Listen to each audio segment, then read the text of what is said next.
अस्सलाम वालेकुम दोस्तों, मेरा नाम मुज़फ़्फ़र अली और आप देख रहे हैं इंडियन।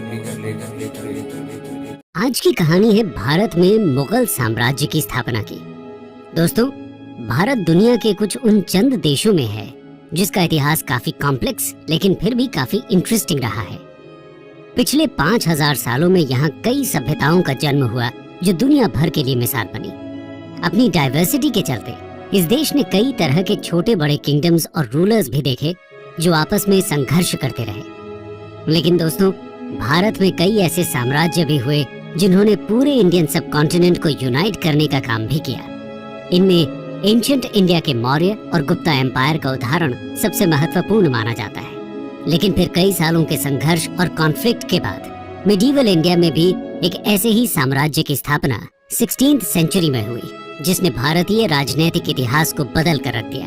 ये इतिहास मुगल साम्राज्य के नाम से जाना गया, जिसकी स्थापना 1526 में ज़हीरुद्दीन मोहम्मद बाबर ने की। इस वीडियो में हम इस बात पर भी चर्चा करेंगे कि मुगल साम्राज्य की स्थापना भारत में कैसे हुई। इस वीडियो में हम जानेंगे उन कारणों के बारे में जिनके चलते सेंट्रल एशिया के फरगाना वैली में जन्म लेने वाले बाबर ने भारत के पावरफुल दिल्ली सल्तनत पर अटैक करने की हिमाकत की और सुल्तान इब्राहिम लोदी को हराकर उस मुगल डायनेस्टी की स्थापना की जो इंडियन सब कॉन्टिनेंट में अगले लगभग 200 सालों तक अपने डोमिनेंस को बरकरार रखता है। तो चलिए शुरू करते हैं मुगल्स के इंडियन इन्वेजन की दास्तान को।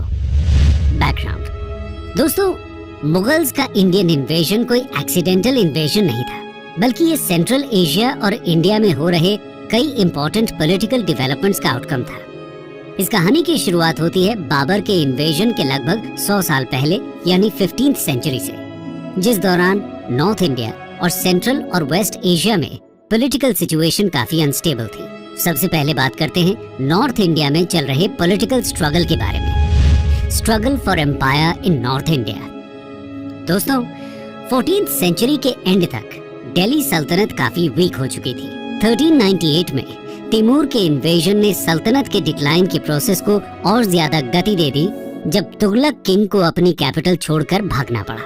इस क्राइसिस के चलते कई प्रोविंशियल गवर्नर्स और ऑटोनोमस लीडर्स अपनी इंडिपेंडेंस डिक्लेयर करने लगे। डेक्कन के अलावा ईस्ट में बंगाल और वेस्ट में सिंध और मुल्तान सबसे पहले दिल्ली सल्तनत से अलग हुए। जल्द ही गुजरात, मालवा और जौनपुर के गवर्नर्स ने भी अपने अपने इंडिपेंडेंस का ऐलान कर दिया। अजमेर से मुस्लिम गवर्नर के एक्सपल्शन के बाद कई राजपूताना स्टेट्स ने भी अपना इंडिपेंडेंस असर्ट करना शुरू कर दिया और ग्रेजुअली डिफरेंट रीजन्स के बीच एक बैलेंस ऑफ पावर इमर्ज हुआ। वेस्ट में गुजरात, मालवा और मेवाड़ ने एक दूसरे की पावर ग्रोथ में चेक्स एंड बैलेंसेस क्रिएट किए। वहीं ईस्ट में बंगाल की पावर को ओडिशा के गजपति रूलर्स और जौनपुर ने बैलेंस किया। तिमूर के इन्वेजन के बाद 1414 से 1451 तक दिल्ली पर सैयद डायनेस्टी का रूल रहा जो कंपैरेटिवली वीकर थे। उधर पंजाब में कई अफगान सरदार्स ने भी खुद को पावरफुल बना लिया था। इन अफगान्स में से सबसे इम्पोर्टेंट सरदार थे बहलोल लोधी, जिनको सरहिंद का इक्ता यानी एक तरह का लैंड रेवेन्यू दिया गया था। बहलोल लोधी ने 1451 में दिल्ली पर कब्जा जमाया और यहाँ से लोधी डायनेस्टी की शुरुआत हुई। इसके बाद गंगा यमुना वैली पर आधिपत्य जमाने के लिए लोधी और जौनपुर के रूलर्स के बीच लंबी लड़ाई चली। 15th सेंचुरी के एंड में लोधीज ने जौनपुर पर कब्जा जमाया, जिसके बाद नॉर्थ इंडिया में पॉलिटिकल सिचुएशन में काफी बदलाव हुए। जौनपुर की विक्ट्री के बाद लोधीज ने ईस्टर्न राजस्थान और मालवा की तरफ भी अपना एम्पायर एक्सपैंड करना चालू किया। इसी दौरान इंटरनल फैक्टर्स के कारण मालवा का डिसइंटीग्रेशन चालू हो गया। मालवा के कमजोर होते ही गुजरात, मेवाड़ और लोधीज के बीच इसके कंट्रोल को लेकर राइवलरी बढ़ गई और मालवा एक इम्पोर्टेंट जोन ऑफ कंटेंशन बन के उभरा, वैसे ही जैसे ट्राइपार्टाइट स्ट्रगल के दौर में कन्नौज एक important zone of power struggle था। ऐसा लगने लगा कि मालवा को डोमिनेट करने वाला ही नॉर्थ इंडिया का मास्टर बनेगा। 1525 तक नॉर्थ इंडिया में दो डोमिनेंट पावर्स यानी इब्राहिम लोदी ऑफ दिल्ली और राणा सांगा ऑफ मेवाड़ के बीच वर्चस्व की लड़ाई चलती रही और पॉलिटिकल सिचुएशन में रैपिड चेंजेस हुए। यही वो बढ़ती राइवलरी थी जिसके कारण कई स्कॉलर्स ये दावा करते हैं कि राणा सांगा ने रियल पॉलिटिक यूज करते हुए बाबर को भारत में इनवाइट किया ताकि इब्राहिम लोधी को डिस्ट्रॉय किया जा सके। इससे मेवाड़ नॉर्थ इंडिया के पावर टसल में विक्टोरियस किंगडम बन के उभर सकता था। लेकिन राणा सांगा ने बाबर को इनवाइट किया या नहीं, इसकी हिस्टोरिसिटी को लेकर कई डिबेट्स हैं। काउंटर आर्ग्यूमेंट्स देने वाले स्कॉलर्स कहते हैं कि एक्चुअली बाबर को पंजाब के गवर्नर दौलत खान लोधी ने इनवाइट किया था, जिसके रिश्ते इब्राहिम लोधी के साथ अच्छे नहीं थे। सच जो भी हो, लेकिन एक बात यह भी है कि बाबर सिर्फ किसी के इनविटेशन पे इंडिया आ जाता, ये आर्ग्यूमेंट काफी वीक है, क्योंकि कोई भी रूलर बिना पॉलिटिकल कैलकुलेशंस और अपने इंटरेस्ट्स के कोई अटैक जनरली नहीं करता। इसलिए बाबर के अटैक का सबसे ज्यादा इंपॉर्टेंट कॉज नॉर्थ इंडिया में डिस्टेबलाइज्ड पॉलिटी और परपेचुअल कॉन्फ्लिक्ट ही माना जाता है, along with a similar situation in central Asia and west Asia, जिसकी चर्चा अब हम आगे करेंगे। Central Asia and Babur. दोस्तों, 15th सेंचुरी में सेंट्रल और वेस्ट एशिया में कुछ इंपॉर्टेंट चेंजेस देखने को मिले। 14th सेंचुरी में मंगोल एम्पायर के डिसइंटीग्रेशन के बाद तैमूर ने ईरान और तुरान को एक सिंगल रूल में यूनाइट किया। तैमूर का एम्पायर लोअर वोल्गा से इंडस रिवर तक एक्सटेंडेड था, जिसमें एशिया माइनर यानी modern Turkey, Iran, Transoxiana, Afghanistan और पंजाब का कुछ पार्ट्स इंक्लूडेड थे। 1405 में तैमूर की डेथ के बाद उसके ग्रैंडसन शाहरुख मिर्जा ने 1448 में अपनी डेथ तक उसके एम्पायर के लार्ज पार्ट को इंटैक्ट रखा। इस दौर में समरकंद और हेरात इस्लामिक वर्ल्ड में ग्रेट कल्चरल सेंटर्स के रूप में उभर कर आए। समरकंद की इंपॉर्टेंस उसके सिल्क रूट से प्रॉक्सिमिटी के चलते भी थी। 15th सेंचुरी के सेकेंड हाफ में तिमुरिड्स की पावर रैपिडली डिक्लाइन होने लगी, जिसका मेन कारण था एक तिमुरिद ट्रेडिशन जिसके तहत एम्पायर को आपस में पार्टीशन कर दिया जाता था। ये डिवाइडेड प्रिंसिपैलिटीज आपस में लड़ती और उलझती रहती थी। इस बीच दो नए एलिमेंट्स को अपॉर्चुनिटी मिली। पहले थे नॉर्थ के उज़्बेक्स, जो कि एक टर्को मंगोल ट्राइब थी। ये एक सुन्नी सेक्ट के थे। दूसरे थे सफाविद्स, जिनका राइज वेस्ट में हुआ, जो शिया सेक्ट के थे। इन दोनों में सेक्टेरियन राइफ होना लाजमी था। एक तीसरी पावर ईरान के वेस्ट में उभर कर आई। ये थे ऑटोमन टर्क्स। इस तरह से 16th सेंचुरी एशिया में तीन माइटी एम्पायर्स के बीच कॉन्फ्लिक्ट का सीन सेट हो चुका था। खैर, 14 साल की उम्र में बाबर ने फरगाना को सक्सीड किया, जो ट्रांस ऑक्सियाना में एक छोटा सा स्टेट था। उज़्बेक डेंजर से बेखबर तिमुरिद प्रिंसेस आपस में ही लड़ते रहे। बाबर ने भी अपने अंकल से समरकंद को कॉन्कर करना चाहा, जिसमें 2 बार उसकी जीत भी हुई, पर वो अपनी जीत को सस्टेन नहीं कर पाया और दोनों बार तुरंत ही वो समरकंद हार भी गया। दूसरी बार उज़्बेक चीफ शबानी खान ने बाबर को डिफीट किया और समरकंद पर कब्जा कर लिया। जल्द ही शबानी खान ने बाकी बचे तिमुरिद किंगडम्स को भी ओवररन कर दिया, जिसके चलते बाबर को फोर्सफुली काबुल की तरफ मूव करना पड़ा, जिसको बाबर ने 1504 में कॉन्कर किया। 14 साल तक बाबर ने अपने होमलैंड समरकंद को वापस कॉन्कर करने का इंतजार किया। हेरात में रूल कर रहे अपने अंकल से बाबर ने हेल्प मांगी, पर वहां से भी इनकार कर दिया गया। अल्टीमेटली हेरात पर भी शैबानी खान ने कॉन्कर कर लिया। अब उज़्बेक्स और सफाविद्स में डायरेक्ट कॉन्फ्लिक्ट हुआ, क्योंकि दोनों ही हेरात पर रूल करना चाहते थे। मर्व के पास हुई 1510 की एक फेमस बैटल में सफाविद रूलर शाह इस्माइल ने उज़्बेक शबानी खान को डिफीट कर दिया और सफाविद्स ने बाबर को समरकंद का रूलर बनाया, पर उसको इंडिपेंडेंट न मानकर एक तरह से गवर्नर की तरह ट्रीट किया। लेकिन बाबर का कंट्रोल समरकंद में फिर से कमजोर पड़ गया विद उज़्बेक रिवाइवल।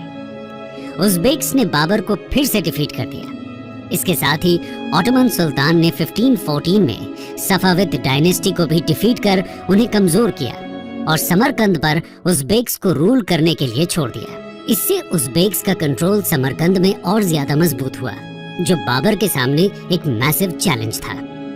इसके अलावा बाबर को अपनी नोबिलिटी से भी काफी ज्यादा रेजिस्टेंस फेस करना पड़ रहा था। इन सभी डेवलपमेंट्स के चलते बाबर के सेंट्रल एशियन एम्बिशंस सिर्फ एक फार फेच्ड ड्रीम की तरह रह गए और उसे मजबूरन इंडिया की तरफ अपना ध्यान केंद्रित करना पड़ा। चलिए अब देखते हैं बाबर के इंडियन कॉन्क्वेस्ट की कहानी, कॉन्क्वेस्ट ऑफ इंडिया। दोस्तों, इंडिया ने एंशिएंट टाइम्स से ही कई फॉरेन इन्वेजन्स देखे हैं जिन्हें इंडिया के फैबुलस वेल्थ ने अट्रैक्ट किया था। बाबर को भी इंडिया की फैबुलस वेल्थ ने अट्रैक्ट किया। इंडिया गोल्ड और रिचेस का लैंड था। बाबर के एंसेस्टर तिमूर ने न सिर्फ वास्ट ट्रेजर्स को कैप्चर किया बल्कि पंजाब के कुछ एरियाज को भी एनेक्स किया था। ये एरियाज तिमूर के सक्सेसर्स के पास कई जेनरेशंस तक रहे। जब बाबर ने अफगानिस्तान को कॉन्कर किया तो उसको लगा कि इन एरियाज को कॉन्कर करना उसका लेजिटिमेट राइट है। काबुल के किंगडम से उसको कोई खास इनकम नहीं होती थी और पंजाब रिच था। ये भी कॉन्क्वेस्ट का एक कारण था। हिस्टोरियन अबुल फजल बताते हैं कि बाबर ने बदख्शान, कांधार और काबुल पर राज किया, पर आर्मी के रिक्वायरमेंट्स के लिए सफिशिएंट इनकम नहीं थी। इस लो इनकम के चलते अपने बेग्स यानी कमांडर्स और किंग्समैन के लिए भी इनकम देना मुश्किल था। इसके अलावा उज़्बेक्स से बचने के लिए भी वो इंडिया को एक रेफ्यूज की तरह देख रहा था। खैर, जैसा कि हमने पिछले सेक्शन में डिस्कस किया, नॉर्थ वेस्ट इंडिया में बाबर की एंट्री के लिए सिचुएशन सूटेबल थी due to perpetual conflict and weakened Lodhi kingdom. 1517 में सिकंदर लोधी की डेथ हुई, जिसको इब्राहिम लोधी ने सक्सीड किया। पंजाब के गवर्नर दौलत खान लोधी एक पावरफुल अफगान चीफ था जो भीरा के फ्रंटियर ट्रैक्ट्स को एनेक्स करके अपनी पोजीशन और स्ट्रॉन्ग करना चाहता था। 1518-19 में बाबर ने भीरा के पावरफुल फोर्ट को कॉन्कर किया। बाबर ने दौलत खान और इब्राहिम लोधी के पास लेटर्स और वर्बल मैसेजेस भेजे और ये मांग की कि टर्क्स को बिलोंग करने वाले एरियाज को सीड कर दिया जाए। बाबर के ऑनवॉय को दौलत खान ने लाहौर में कैप्चर कर लिया और मिलने से इनकार कर दिया। बाबर जब काबुल वापस गया तो दौलत खान ने भीरा को कैप्चर करके बाबर के एजेंट्स को हटा दिया। 1520-21 में बाबर ने फिर से इंडस को क्रॉस किया और भीरा और सियालकोट को कॉन्कर कर लिया। इन दोनों फोर्ट्स को हिंदुस्तान का ट्विन गेटवेज कहा जाता है। इसके बाद उसने लाहौर को भी कैप्चर किया, लेकिन कांधार में एक रिवोल्ट के छिड़ जाने के कारण उसको वापस लौटना पड़ा। 1.5 ईयर के बाद बाबर का अटेंशन फिर से इंडिया की तरफ हुआ। यही वो समय था जब बाबर के पास दौलत खान लोधी ने अपने बेटे दिलावर खान के अंडर एक एम्बेसी भेजी। ये एम्बेसी और कुछ नहीं बल्कि बाबर के लिए इंडियन इन्वेजन का न्योता था। दौलत खान का आर्ग्यूमेंट ये था कि इब्राहिम लोधी एक टायरेंट रूलर था और उसके नोबल्स उसका सपोर्ट नहीं करते थे, जिसके चलते बाबर के लिए ये बैटल आसान होगा। ऐसा भी कहा जाता है कि इसी दौरान राणा सांगा का एक मैसेंजर भी बाबर के पास आया था, जिसने बाबर को इंडिया इन्वेड करने को कहा। खैर, बाबर अब कन्विंस्ड था कि वो सही समय आ चुका है जब वो कम से कम पूरे पंजाब का कॉन्क्वेस्ट करे, अगर होल इंडिया का ना भी करे तो। 1525 में जब बाबर पेशावर में था तो दौलत खान ने फिर से साइड्स बदल के 30 से 40 हजार मैन की आर्मी के साथ सियालकोट को कैप्चर कर लिया और लाहौर की तरफ बढ़ने लगा। लेकिन बाबर के अप्रोच करते ही उसने सरेंडर कर दिया। इस तरह इंडस क्रॉस करने के सिर्फ 3 हफ्तों में ही बाबर पंजाब का मास्टर बन गया। अब चलते हैं भारत के इतिहास के one of the landmark events में गिने जाने वाले फर्स्ट बैटल ऑफ पानीपत की तरफ और जानते हैं बाबर के इंडिया कॉन्क्वेस्ट के फाइनल स्टेप यानी दिल्ली के कॉन्क्वेस्ट के बारे में। The first battle of Panipat. दोस्तों, पंजाब कॉन्क्वेस्ट के बाद बाबर ने दिल्ली की तरफ मार्च करना शुरू किया, जिसके चलते उसकी इब्राहिम लोधी से कॉन्फ्लिक्ट इनेविटेबल थी। 100,000 मैन और 1,000 एलिफेंट्स के साथ लोधी और बाबर का आमना सामना पानीपत में हुआ और 20 अप्रैल 1526 में बैटल ऑफ पानीपत स्टार्ट हुआ। बाबर के पास लगभग 12,000 मैन की आर्मी थी, लेकिन बाबर की आर्मी काफी इंफीरियर थी। गन पाउडर की जानकारी इंडिया में पहले से थी, लेकिन आर्टिलरी में उसका इस्तेमाल बाबर के आने के बाद ही कॉमन हुआ। लोधी की आर्मी ने वैलियंटली फाइट किया, लेकिन अल्टीमेटली बाबर की जीत हुई। बैटल ऑफ पानीपत को इंडियन हिस्ट्री का एक डिसाइसिव बैटल कहा जाता है, जिसने लोधी पावर को खत्म किया और दिल्ली और आगरा तक का पूरा एरिया बाबर के कंट्रोल में आ गया। इब्राहिम लोधी के ट्रेजर्स ने बाबर को उसके फाइनेंशियल डिफिकल्टी से बाहर निकाला, जो वो पिछले कई सालों से फेस कर रहा था। लेकिन दोस्तों, बाबर की समस्याएं खत्म नहीं हुई थी और उसका इंडियन कॉन्क्वेस्ट राणा सांगा और ईस्टर्न अफगान्स के रहते कभी पूरा नहीं हो सकता था। इस हिसाब से उसके सामने 2 बैटल्स और थे, एक राणा सांगा ऑफ मेवाड़ के अगेंस्ट और दूसरा ईस्टर्न अफगान्स के अगेंस्ट। इस एंगल से देखा जाए तो बैटल ऑफ पानीपत इतनी डिसाइसिव बैटल भी नहीं थी जितना उसको बताया जाता है, लेकिन इस बैटल का इंपॉर्टेंस इस बात से है कि इसने नॉर्थ इंडिया के डोमिनेशन के स्ट्रगल में एक नया फेज स्टार्ट किया। खैर 1527 में बैटल ऑफ खानवा में बाबर ने राणा सांगा को डिफीट किया। 1529 में बनारस के पास अफगान्स और नुसरत शाह की कंबाइंड आर्मी से बैटल किया, जहां उसको कोई डिसाइसिव विक्ट्री नहीं मिली, लेकिन बिहार पर एक तरह की वेग सुजरेनिटी का क्लेम करके अफगान से अग्रीमेंट किया और बाकी का ईस्टर्न रीजन अफगान्स के हाथ सौंप दिया। खैर इस विक्ट्री के बाद बाबर को ये मालूम था कि सिर्फ इंडिया के रिसोर्सेज से ही एक स्ट्रॉन्ग एम्पायर बनाया जा सकता है और उससे बेग्स को सेटिस्फाई किया जा सकता है। इसलिए उसने एक फर्म स्टैंड लिया और इंडिया में रहने का फैसला किया और यहीं से इंडिया में मुगल एम्पायर की शुरुआत हुई। लेकिन सेंट्रल एशिया में कुछ सिचुएशंस के कारण उसको वापस काबुल लौटना पड़ा। काबुल जाते वक्त रास्ते में बाबर की डेथ हो गई। बाबर के बाद उसकी लेगेसी को उसके बेटे हुमायूं ने आगे बढ़ाया। तो दोस्तों ये थी दास्तान इंडिया के मुगल इन्वेजन की। आप क्या सोचते हैं इस विषय पर? हमसे जरूर शेयर करें। आपके कमेंट्स का मुझे इंतजार रहेगा। Thank you and God bless.